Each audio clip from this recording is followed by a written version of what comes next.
Welcome back to Daytime, everyone. We've got our medical panel here, Dr. Carm, Dr. Jill Hechtman, and Dr. Srinivas Iyengar. They're back, and we're discussing the hottest medical topics, and this was great news to so many people. Is it okay to be a little chubby? A study in the Washington Post shows extra pounds may not be all bad. An analysis of nearly 3 million people suggests that being moderately overweight does not automatically make a person at high risk of early death.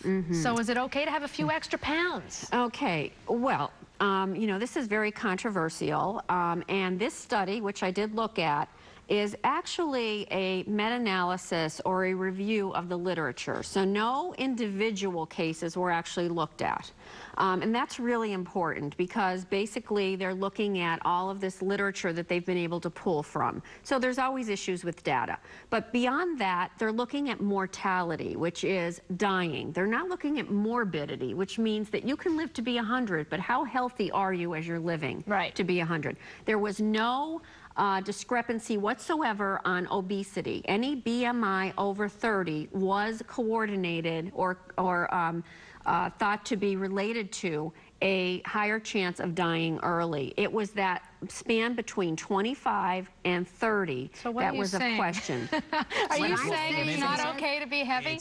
It's basically at this point in time, the extra pounds may in the long run make you live longer in some certain populations, but it may not make you feel better. And the thing is too important is BMI versus weight. So go to your doctor and find out really what is your ideal weight by your BMI as versus just your weight itself.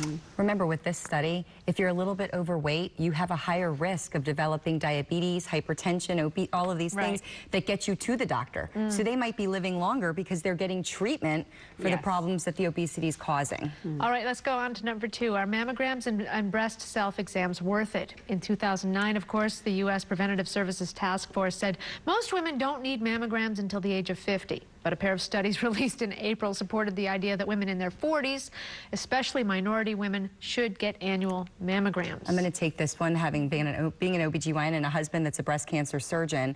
We need yearly mammograms after 40, no question. There was something about potentially stopping the breast self-exam because by the time you find something, it's way past when you should have done something about it. But I disagree with that. I think women should be in tune with their bodies and doing monthly breast exams so that when they do notice a change, they're able to get in a little bit sooner.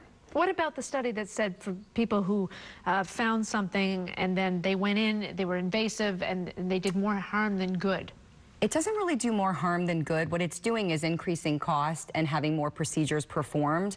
But the truth of the matter is there's a lot of times when I wouldn't think it's something serious and it ends up being serious. So I say err on the side of caution. All right, number 3, is your multivitamin killing you? Mom may have told you to take your vitamins, but a study published in October found that older women who took multivitamins and other dietary supplements such as iron and folic acid, and vitamin B and zinc actually had a higher risk of dying. Again, this is something that you have to look at these studies quite carefully. Multivitamins aren't bad for you, but again, in context of how much you take. Taking a multivitamin in a proper diet is okay, but if you use a multivitamin to replace a proper diet, or if you do what a lot of patients do, if a little bit's good, a lot must be great. Taking 20 multivitamins a day isn't good for you, so it's all about having common sense and understanding that a real good diet will always supplement a multivitamin. Is that toxic if you're taking too much of a good thing? Well, yes, it can be because there are 4 vitamins, vitamin A, D, E, and K, ADEC. You can remember it that way. They're fat soluble. You're not just going to urinate out excess. It's going to stay in your body. Those are the ones you truly have to worry about taking excess. However, we all believe in moderation, and I think generally speaking that will always be good for you. All right. My parents always said get your vitamins from your food. That's right. Exactly. Healthy diet and exercise. Easier said than done, but it is possible. All right. High salt diets might kill you, but low salt diets might too. What? We've always been told that too much sodium raises your blood pressure, but a report published in May found that death from cardiovascular problems was 56% higher for men who ate the least amount of sodium. What? Well, part of the expression, but this study should be taken with a grain of salt. Okay. The thing is, the fact of the matter is, anything in excess or a deletion of anything could cause problems. So to say that not eating enough salt can cause more problems than eating too much salt is ridiculous. If you have a high history of blood pressure, obesity, smoking, any of those cardiovascular risk factors, taking too much salt can be bad. If you do not take salt in your diet, which is a staple of the human diets, you must have salt to exist. Right.